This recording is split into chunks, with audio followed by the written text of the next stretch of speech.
कच्चा चिट्ठा में आज बात उस खबर से शुरू करेंगे जिसने पुतिन को गाजा में जंग के लिए आखिरकार मजबूर कर दिया। अगर अगले 24 घंटे में इजरायली सेना ने गाजा पट्टी पर भीषण हमला किया तो फिर रूस बहुत बड़ी जंग शुरू कर सकता है, इसमें कोई शक नहीं। पश्चिम एशिया की मीडिया के मुताबिक व्लादिमीर पुतिन ने नेतन्याहू को दो टूक कह दिया कि अब रूस गाजा और सीरिया पर और हमले किसी भी कीमत पर बर्दाश्त नहीं करेगा।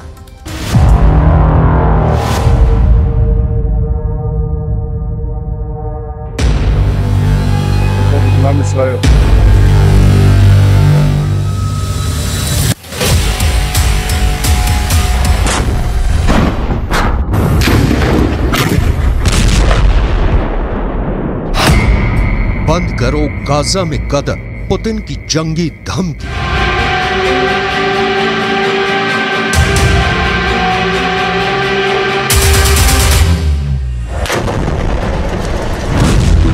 गाजा युद्ध में लगभग 15,000 मौतें होने के बाद इजराइल के प्रधानमंत्री नेतन्याहू भयानक खून खराबा करने पर उतारू हैं।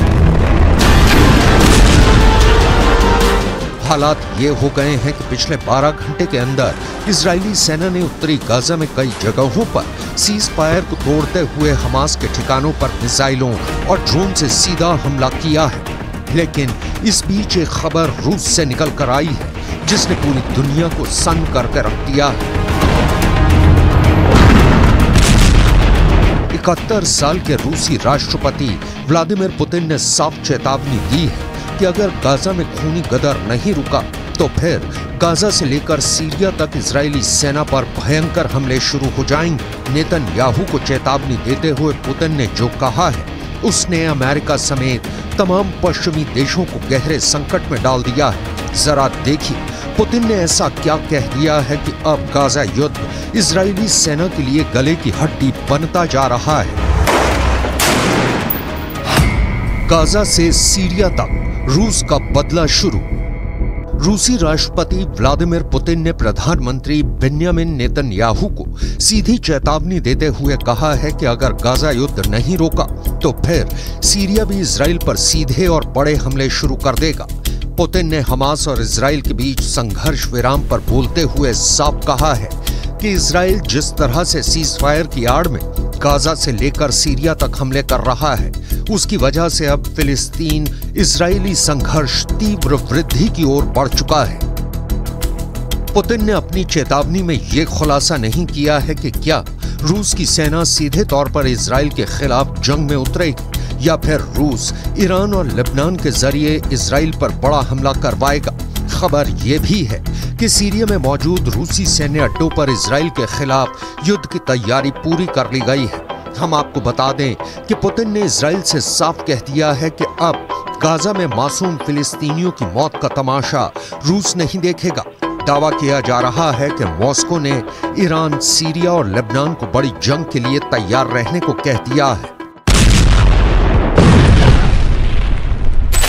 Кровавый переворот на Украине в 2014 году, за которым последовала война киевского режима против своего народа на Донбассе. Это не потрясает? А истребление гражданского населения в Палестине, в секторе Газа сегодня, не потрясает?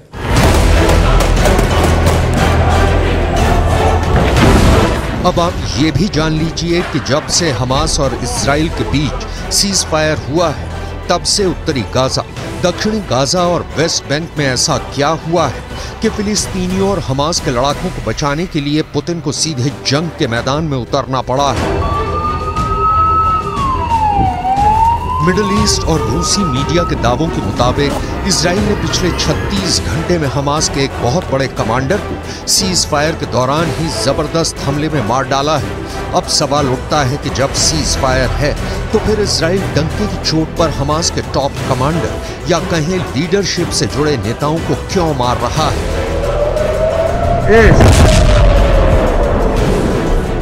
डिफेंस एक्सपर्ट्स के मुताबिक इजरायली सेना की खुफिया एजेंसी मोसाद और शिन बेत के पास हमास के सभी टॉप कमांडर्स की पूरी लिस्ट है जो हमास के हमलों को कंट्रोल करते हैं। यही वजह है कि जैसे ही सीज फायर हुआ, हमास के टॉप कमांडर आगे के हमलों को लेकर मूवमेंट करने लगे, जिसकी भनक मोसाद और शिन बेत को लग गई। और फिर इजराइल की आईडीएफ ने खुफिया सूचना के आधार पर इन्हें मार डाला। यही नुकसान हमास पर बेहद भारी पड़ रहा है, जिसके खिलाफ अब पुतिन ने इजराइल को धमकी दी है कि अगर सीज फायर के दौरान गाजा या फिर सीरिया पर हमले तेज किए तो फिर ये युद्ध पूरी तरह से बेकाबू हो जाएगा और रूस चुप रहकर तमाशा बिल्कुल भी नहीं देखेगा। अब आप ये भी जान लीजिए कि सीज फायर के दौरान हमास का कौन सा बड़ा टॉप कमांडर मारा गया है।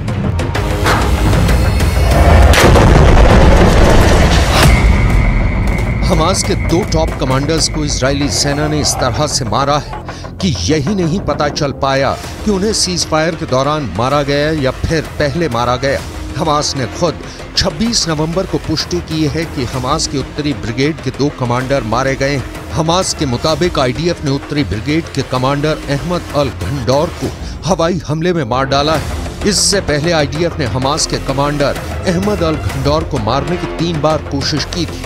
इसके अलावा हमास की उत्तरी ब्रिगेड में रॉकेट डिवीजन के कमांडर आयमान सियाम को भी आईडीएफ मार चुकी है। हमास के मिलिट्री विंग के मुताबिक हमास के कुल 5 सबसे टॉप अधिकारी मारे गए हैं। दावों के मुताबिक ये सभी टॉप कमांडर युद्ध विराम शुरू होने से मारे गए हैं, जबकि कुछ रिपोर्ट में दावा किया गया है कि सीज फायर के दौरान इजरायली सेना की स्पेशल फोर्स ने हमास के 5 कमांडर्स की टारगेट किलिंग की है।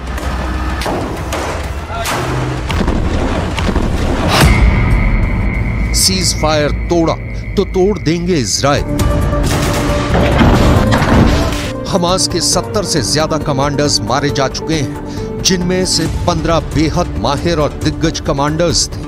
लेकिन जिस तरह से सीज फायर की आड़ में इजरायली सेना ने गाजा में गदर मचाया है, उसे लेकर पुतिन बेहद एक्टिव है।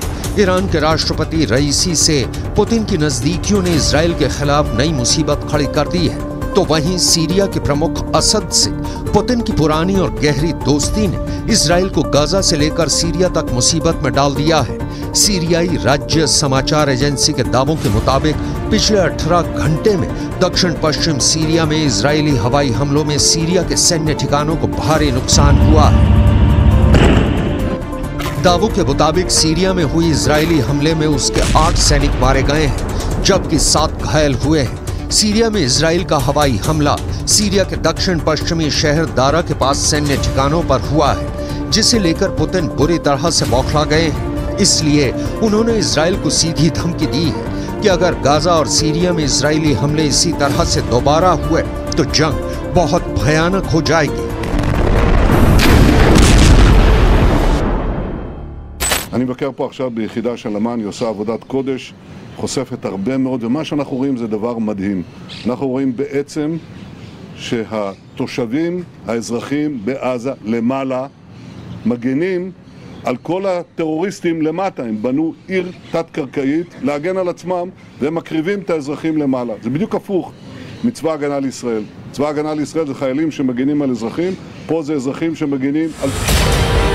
इधर हमास के द्वारा बंधकों की रिहाई के दौरान एक बड़ी हैरान करने वाली खबर सामने आ रही है।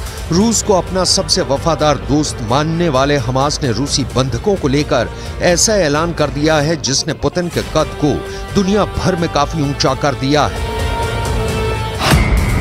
हमास के वरिष्ठ अधिकारी ने दावे के साथ ऐलान किया है कि हम रूस और राष्ट्रपति पुतिन का बहुत सम्मान करते हैं, इसलिए गाजा में बंधक रूसी नागरिकों को हमास बिना शर्त रिहा करने जा रहा है।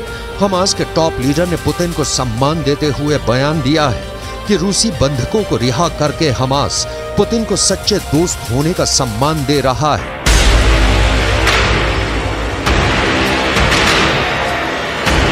इधर कतर, मिस्र और अमेरिका ने मिलकर इजराइल और हमास के बीच सीज फायर तो करा दिया, लेकिन दिक्कत यह है कि नेतन्याहू और इजराइल के कमांडरों ने साफ कह दिया है कि सीज फायर ना तो इजराइल के बदले को रोक पाएगा और ना ही इजरायली हमलों को। हम हमास का पूरी दुनिया से खात्मा कर देंगे। इधर कुछ मिडिल ईस्ट की मीडिया ने दावा करना शुरू कर दिया है कि गाजा पट्टी में 20,000 से ज्यादा लोग मारे गए हैं, जिनकी संख्या 1967 में इजराइल अरब युद्ध में मारे गए लोगों से कहीं ज्यादा है। दावा तो यहां तक किया गया है कि 1,20,000 से ज्यादा इमारतें गाजा में तबाह हो चुकी हैं। अब ऐसे हालात में दावे किए जा रहे हैं कि रूस गाजा से लेकर सीरिया तक इजरायली हमलों को काउंटर करने का मन बना चुका है, क्योंकि यूक्रेन के युद्ध में पुतिन ने अकेले दम पर नेटो और अमेरिका को थका डाला है और यूक्रेन पुतिन से जंग लगभग हार चुका है। अब ऐसे हालात में पुतिन का हौसला 7वें आसमान पर है, इसलिए वो गाजा से लेकर सीरिया तक इजरायली सेना को मटियामेट करने की तैयारी में जुट चुके हैं।